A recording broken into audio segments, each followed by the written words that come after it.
Hola Ulises, ¿cómo están? En el video de hoy vengo a responder a una pregunta que seguramente se pueden llegar a hacer mientras consumen algún tipo de estupefaciente, mientras escuchan algún tema de Pink Floyd.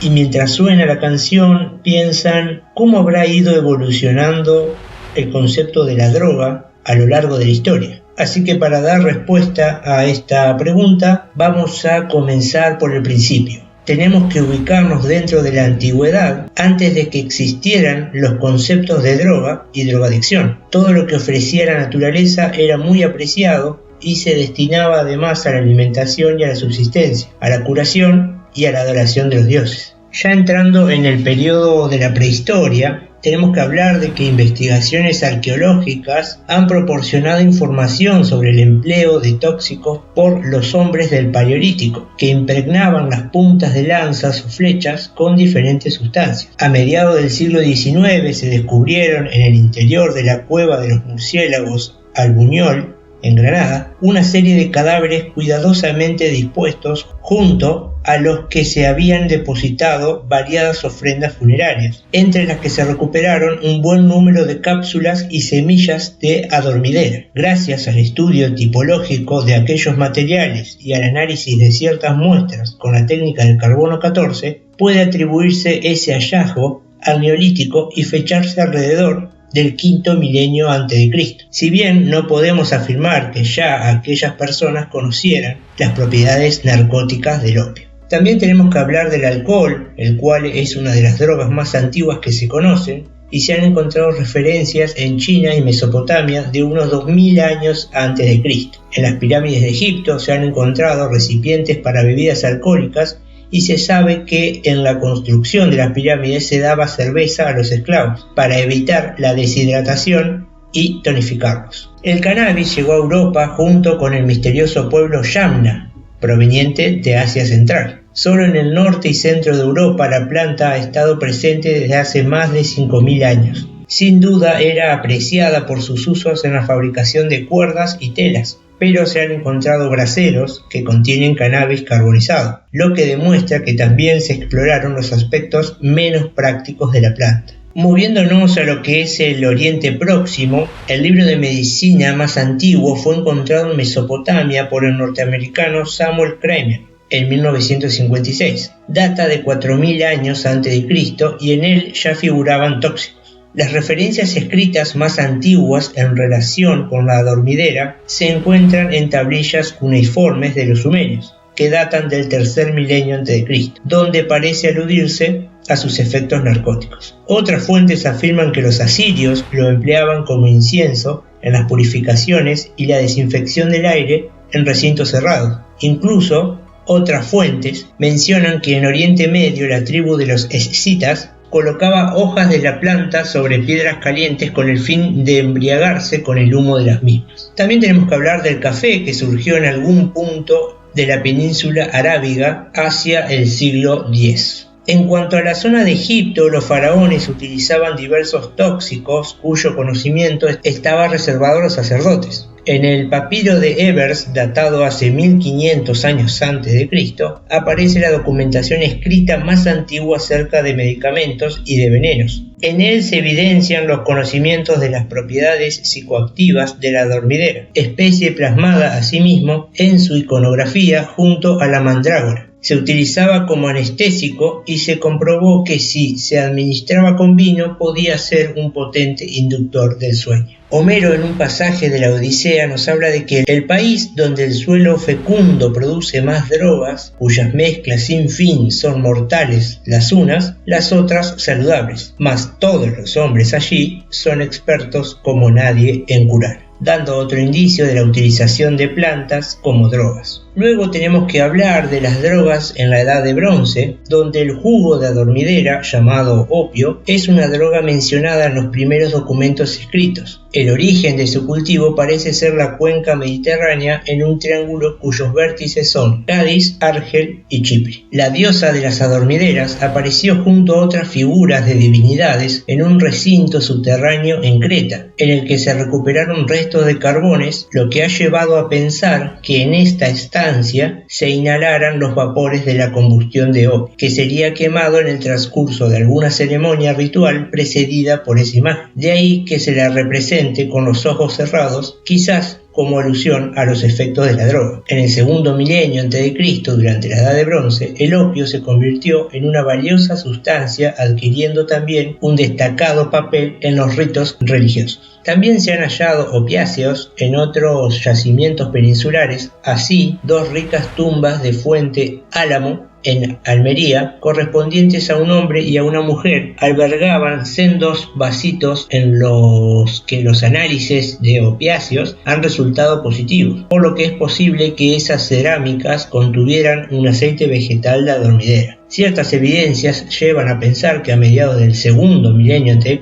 se estableció un comercio de esta droga en el Mediterráneo oriental. Luego tenemos que pasar a hablar de la droga en lo que fue Grecia y Roma. Homero, sobre el 850 a.C., escribió sobre el uso de flechas impregnadas con veneno en los cuentos épicos de la Odisea y la Ilíada. Sócrates, en el 399 a.C., fue acusado de herejía religiosa y de corromper la moral de la juventud local. Griegos y romanos creían que las triacas protegían de enfermedades y envenenamientos si se tomaban 1 o 2 veces al día. A partir del siglo II a.C., estos preparados fueron elevando la proporción de opio. Prácticamente todos los patricios consumían cotidianamente alguna de estas recetas. Este fármaco fue siempre tan accesible a la plebe como lo es hoy la aspirina. De hecho, el opio fue la aspirina de su tiempo. Con la crisis económica del Bajo Imperio, cabía esperar que la hacienda pública aumentara su presión fiscal, pero el edicto de Diocleciano sobre precios muestra que el opio sigue siendo una de las pocas mercancías exentas de aumento. Tan interesante como esto resulta que ningún texto griego o romano hable de adicción al opio. Los únicos adictos conocidos de la época son los alcohólicos. En un pasaje muy sugerente en la Odisea de Homero, en el que Helena de Troya le echa al vino una droga que quitaba los recuerdos dolorosos y el ardor del dolor y la ira. Este pasaje decía: quien lo tomara después de mezclado en la crátera no derramaría lágrimas por las mejillas durante un día, ni aunque hubiera muerto su padre y su madre, o mataran ante sus ojos con el bronce a su hermano o a su hijo. El suicidio no era pecado en el mundo romano y muchas personas que sufrían de vejez y enfermedad optaban por irse flotando de la vida en una suave ola de opio. El opio se podía comprar en forma de pequeñas tabletas en puestos especializados en la mayoría de los mercados. En la ciudad de Roma, Galeno recomendaba un minorista ubicada a unos pasos de la vía sacra cerca del foro. El filósofo romano Plinio el Viejo, al enumerar las propiedades de muchas plantas en su historia natural, también habla de la hierba de risa, que según él es intoxicante cuando se agrega al vino. Galeno describe cómo se usaba la marihuana en las reuniones sociales para ayudar a traer la alegría y la risa. Era frecuente hallar, por ejemplo, indicaciones sobre las propiedades narcóticas del opio, siendo habitual recomendar su uso como somnífero. Aristóteles, en su ensayo acerca del sueño,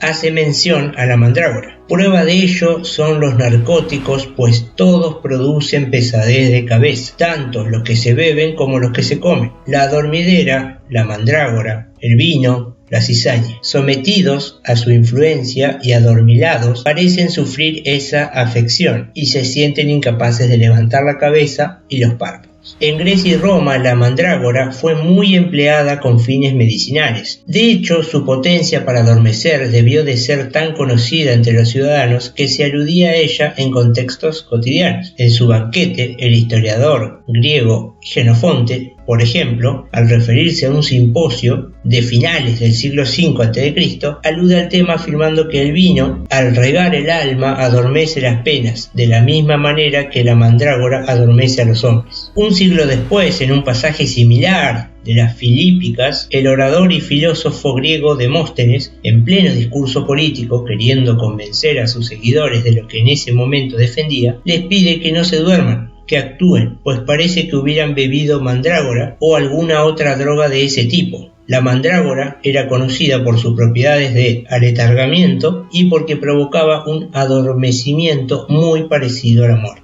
Yendo hacia lo que sería el este, nos vamos a encontrar con las drogas en Asia. El emperador Yen Nung Poseía un jardín botánico con más de 365 plantas medicinales y tóxicas. Está considerado como el padre de la medicina china. En Asia pronto se empezaron a consumir diversas plantas psicoactivas, como indica el hallazgo de nicotina en restos de antiguos habitantes de China, y de residuos de bétel, un estimulante natural de uso muy extendido entre las poblaciones del Índico, en restos óseos de individuos enterrados en tumbas excavadas en Nui Nap, al norte de Vietnam, atribuibles a la cultura Dong Son hacia el 500 a.C. El hecho decisivo en la historia moderna del opio son las guerras de ese nombre que acontecen en el siglo XIX entre Inglaterra y China. En el siglo XIX el comercio inglés pretendió hacerse con el control del opio en China, generándose dos guerras del opio, aunque finalmente China aumentó su cultivo. En 1804 se sintetizó la morfina del opio para un uso terapéutico como analgésico. Esta droga estaba reservada en sus orígenes a la clase más acomodada debido a su elevado precio, pues para obtener 1 kilo de morfina era necesario 10 kilos de opio. La primera guerra de opio finalizó con la firma del Tratado de Nankín en 1842, que supuso la ocupación y colonización de Hong Kong por parte de los británicos y la obligación de los chinos de permitir el comercio en su país. La segunda terminó con la firma del Tratado de Tientsin en 1858, que mejoraba las condiciones comerciales para los británicos, liberalizando el comercio de opio en China y que comprometía a las autoridades de aquel país a tolerar la expansión del cristianismo en todo su territorio. Ahora tenemos que hablar de la droga en la América precolombina. Acá nos encontramos con la coca. Se ha podido detectar el mascado de hojas de coca por parte de poblaciones andinas en momentos anteriores a la conquista de América entre todos los grupos de población, ya que se han hallado trazas de derivados de cocaína incluso en las momias de fetos y bebés, lo cual puede responder a la transmisión de estas sustancias de la madre a sus hijos a través de la sangre o de la leche materna, respectivamente, o a la administración de infusiones de hojas de coca a los niños. La coca es una planta que rinde entre 50 y 100 gramos de hojas secas 3 veces al año. Por media, las hojas contienen un 1% de cocaína. La planta ejerció notable influjo sobre muchas culturas nativas y trató de ser monopolizada por los incas. En 1573, el virrey Francisco de Toledo transforma la prohibición en gravamen fiscal, decretando que un diezmo del mismo pase a las sedes episcopales de Lima y Cusco. Desde entonces la planta no deja de ganar un prestigio gracias a los testimonios de viajeros, botánicos y terapeutas, hasta el punto de considerarse un maravilloso tesoro de la materia médica. A principios de siglo, más de 5.000 patentes farmacéuticas occidentales usan extracto de coca como ingrediente básico. Entre estos productos destacan los vinos y licores del Dr. Mariani y Coca-Cola, que usa tan solo uno de sus alcaloides reforzado con extracto de cola. Por lo que respecta a la población indígena, el arbusto constituye para muchos un don de Pachamama, la Madre Tierra, al ser humano, sin el que resultaría imposible soportar las penalidades del trabajo y la desnutrición. Las hojas se mascan unidas a cenizas vegetales, conchas molidas o cal, cosa inexplicable hasta describirse que ese acompañamiento libera los alcaloides y acelera su entrada en la corriente sanguínea. Cuando un niño ha aprendido a mascar alrededor de los 8 años, se considera que ya es capaz de trabajar. Aunque las mujeres indias también consumen, es costumbre entre ellas considerar que el gusto del marido por la coca debe moderarse antes de lograr descendencia suficiente. En otras palabras, consideran el fármaco como una especie de rival, y las tradiciones masculinas tampoco desmienten semejante criterio, pues a su juicio los primeros años de hábito aumentan la lujuria, pero a la larga el interés sexual desaparece. Luego podemos hablar del tabaco, lo cual en muestras capilares de una momia de época inca, perteneciente a una mujer, se han hallado trazas de nicotina, un alcaloide presente en miembros de la familia Solanaceae, a la que por ejemplo pertenece el tabaco. Este mismo alcaloide se ha hallado en residuos depositados en pipas procedentes del este de Norteamérica, atribuidas al periodo cultural Early Woodland, el cual se desarrolló en el primer milenio a.C., demostrando demostrando que el consumo de tabaco tiene una larga tradición en el continente americano. El tabaco es una planta originaria de América tropical y la costumbre de fumarlo estaba ya difundida entre los nativos antes de la llegada de Colón. Los señores aztecas inhalaban el humo después de las comidas y aspiraban el polvo. Los incas lo cultivaron con éxito en zonas bajas y cálidas. Los conquistadores españoles acostumbraron a su consumo por imitación. También tenemos que hablar del alcohol, del cual se sabe que desde tiempos precolombinos los aztecas preparaban el pulque fermentado, el magüey y secularmente el indio andino lo hizo con el maíz para obtener la chicha. El peyote también va a ser utilizado en incontables generaciones de indios mesoamericanos que consumieron peyote y hongos mágicos para obtener alteraciones de la conciencia. Luego tenemos que hablar de las drogas en la Edad Media y Renacimiento. El cambio acontece al cristianismo, pues a partir de entonces no solo el opio, sino las demás sustancias psicoactivas clásicas caen bajo el estigma genérico de plantas infernales y preparaciones diabólicas. Al mismo tiempo, el vino, reverenciado ya por el Antiguo Testamento, pasa a glorificarse como sangre de Cristo. Fueron los árabes, herederos de la medicina griega, quienes introdujeron las tres operaciones básicas de la química: destilación, sublimación y cristalización, y a través de estos procesos consiguieron la extracción de medicamentos y tóxicos. El médico más importante fue Avicena, el cual dedicaba el libro 5 de su canon de medicina a tratar las drogas y sus prescripciones. La expansión del Islam, en cambio, se apoya sobre un rechazo del vino y una adhesión al opio y al café. A partir de Avicena, los grandes médicos preconizan un uso creciente de la dormidera, considerando que defiende de pequeños y grandes males desde la segunda edad y que en el fármaco idóneo para la tercera. Los árabes consolidan enormes plantaciones en Turquía y Persia, que irán prolongándose a lo largo de una franja que abarca los territorios ocupados por Afganistán, Pakistán, India, Indochina, Indonesia y China. El café fue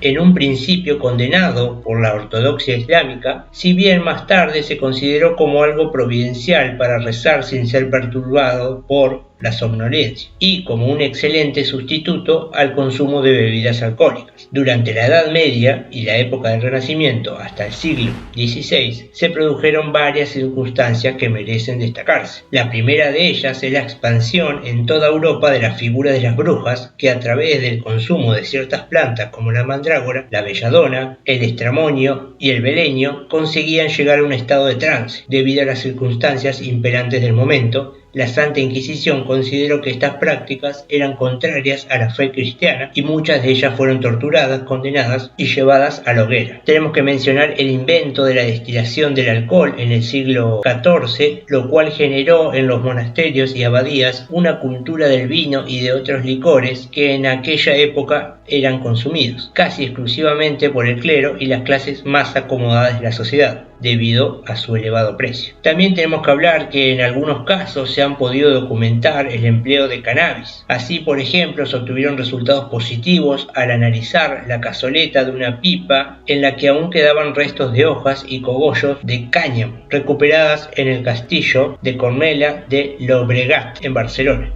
en un contexto datado entre los siglos XI y XIII. Este hallazgo resulta muy interesante porque demuestra que el consumo de esta droga durante la Edad Media no se ciñó únicamente al mundo árabe, sino que también en territorio cristiano hacían uso de ella. De Zárate describe en 1555 el efecto del consumo de las hojas de coca en los siguientes términos: hacen desaparecer la sensación de fatiga, hambre y sed, transforman a los cobardes en valientes, mantienen el cuerpo caliente, se trabajan largas horas sin indicios de fatiga y permiten subsistir sin ayuda y sin comida, dando cuenta claramente de cuáles son los síntomas luego de consumir las hojas de coca. El tabaco, a lo largo del siglo XVI y XVII en España, se emitieron ordenanzas reales y eclesiásticas que prohibían su consumo. En Inglaterra, el rey Jacobo I prohibió su consumo en público en 1604, perdurando hasta 1850. Los portugueses llevaron el tabaco al norte de África y a China a finales del siglo XVI, mientras que los comerciantes judíos lo extendieron por toda la cuenca mediterránea. El misionero Fray Román hermano Paré, acompañante de Colón en el segundo viaje en 1518, envía un acta a Carlos V con las virtudes medicinales del tabaco, así como las primeras semillas que el rey mandó a cultivar con gran esmero en espera de sus milagrosas virtudes curativas y no para de fumar, pues era cosa vil y demoníaca. Luego pasamos a lo que son las drogas en el siglo XVIII. En la época de los enciclopedistas franceses se generó el uso de preparados a base de opio, muy recomendado por sus efectos analgésicos. En Europa, el café encontró una fuerte oposición al penetrar en algunos países protestantes que castigaron el comercio y consumo con penas pecuniarias y hasta la cárcel. Rusia llegó a castigar la posesión con tortura y pérdida de ambas orejas, pero las medidas acabaron derogándose y desde el siglo XVIII en adelante el café es sinónimo de droga intelectual. Llegando al siglo XIX,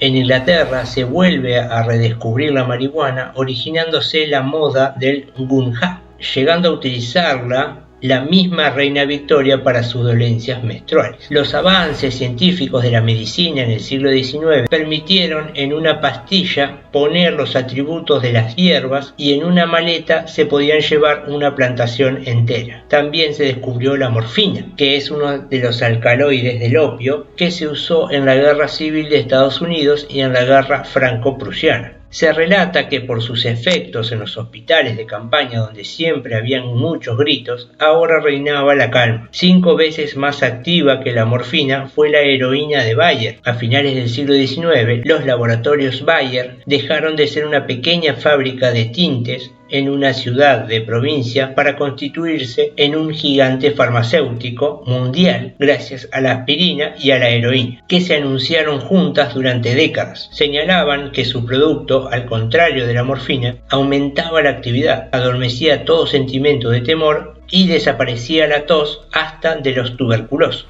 La heroína fue vendida libremente en farmacia, mientras que el opio y la morfina comienzan a ser regulados. Incluso la morfina y heroína fueron usadas por los misioneros para rehabilitar opiómanos en Oriente. Después, el plan sería curarlos de la heroína con metadona. La cocaína es aislada en 1859 y se la caracteriza como inofensiva para calmar los nervios y curar la tristeza. A fines del siglo XIX había bebidas alcohólicas que contenían cocaína, como la Vin Mariani, que era un vino con cocaína, tan popular en su época que el Papa León XIII le entregó una medalla a su creador por el bienestar que entregaba y por prolongar la vida. En Estados Unidos, el farmacéutico y coronel John Pemberton, herido de la Guerra Civil, se hizo asiduo a la morfina e imitó los vinos con coca para calmar su adicción. Estos servían de medicina para los nervios y les agregó nuez de cola que contiene cafeína. Cuando vino la ley seca, se la ingenió para quitarle el alcohol y hacer una bebida carbonatada, naciendo así Coca-Cola. Hacia los años 20 del siglo XX, todas las drogas están disponibles en farmacias, pero comenzarán las restricciones. En la historia de Estados Unidos siempre ha estado presente la droga. En este país, en 1914, se aprobó la ley Harrison, que fue vigorizándose con el tiempo. Esta regulaba y fijaba un impuesto a la producción, importación y distribución de opio o cocaína y de sus derivados. Requería que médicos y farmacéuticos se registraran y reportaran las recetas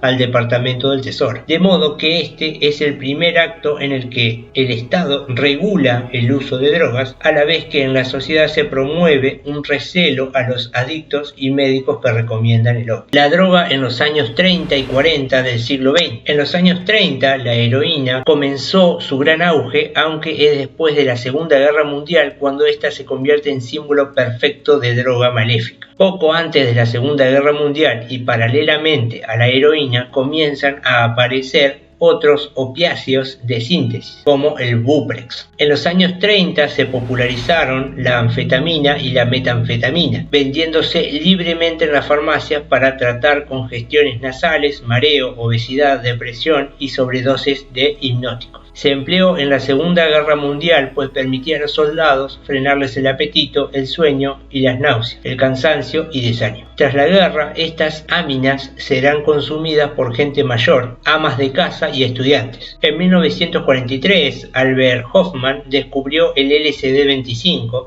extraído de un hongo llamado ergot, y confeccionó un preparado, el Delicid, para la psicoterapia. Pasando a los 50, 60 y 70 del siglo XX, es cuando se generaliza el consumo de marihuana como sinónimo de ruptura de la juventud con la sociedad establecida, asociado a movimientos tales como el hipismo. No obstante, este fenómeno contracultural de fines de los 60 va también ligado al boom del consumo del LSD, asociado al fenómeno musical de la psicodelia que ensalzaba los efectos provocados por las drogas alucinógenas y que tuvo su mayor expresión en la costa oeste de los Estados Unidos. A partir de esta época y originado por la elevada escolarización y la mayor duración de la formación de los países desarrollados, se produce un retardo en la incorporación de los jóvenes al mercado laboral, lo que causa una evasión de los valores predeterminados por la sociedad que hace que el ocio y la mayor capacidad económica les lleve a buscar otras alternativas de vida. Se desarrolla la subcultura de las tribus urbanas, que supone el acatamiento de identidades y pautas definidas por el grupo en cuanto a música, estética, comportamiento y consumo de drogas. Ya finalizando, nos toca hablar desde los años 80 hasta nuestros días. Desde finales de los años 80, donde se generalizan las drogas de diseño y el consumo de LSD. Se sustituye por drogas tales como el éxtasis, denominadas drogas de baile, asociadas a ciertos fenómenos musicales desarrollados en determinados tipos de discotecas. Las nuevas drogas se confeccionan principalmente sobre la fórmula de la anfetamina y con derivados químicos de la fórmula de la mescalina. Una de esas nuevas sustancias es la denominada Special K, considerada como una de las drogas de síntesis más dañinas para la salud, cuyos efectos son más peligrosos que los producidos por la cocaína o por estimulantes de diseño como el speed y el éxtasis. Si bien en los últimos tiempos se ha mantenido el consumo de drogas que vienen utilizándose desde hace más de 40 años, lo que se ha producido en una variación en su modo de consumo, hay modalidades de la cocaína que se fuman como el crack. El éxtasis líquido comienza a desbancar el formato de pastillas y a realizarse esperpénticas combinaciones como la mezcla de heroína con algún otro tipo de sustancia estimulante, consiguiéndose lo que se llama speedball, con lo que se trata de mantener las propiedades apaciguadoras con una intensa excitación del sistema nervioso central, cosa semejante a querer subir y bajar a la vez. Si las drogas se emplean para las formas de conducta y pensamiento llamadas psicóticas, las llamadas drogas menores o tranquilizantes se consideran indicadas para las formas de conducta y pensamiento llamadas neuróticas, entendiendo que la angustia es el denominador común del ánimo neurótico y que son eficaces para combatirla, se denominan ansiolíticos. Hay al menos 6 grupos de sustancias incluidas dentro de esta categoría, vendidas con miles de nombres distintos por el mundo. Algunas de ellas pueden ser Serenade, Templax, Psicopax, Sedotime, entre muchas otras, descubiertas a partir de los años 50 y normalmente extraídas del aceite pesado con costes radicalmente inferiores a los de los opiáceos naturales. Estas drogas se producen hoy en cantidades portentosas. En 1970, por ejemplo, en Estados Unidos se sintetizaron 800 toneladas de benzodiazepinas, lo cual equivale a 400 dosis medias por cabeza por año. Incluso en 1985 las Naciones Unidas reconoció que unos 600 millones de seres humanos en el mundo tomaban todos los días uno o varios ansiolíticos. Por último, hay que hablar de que el alcohol,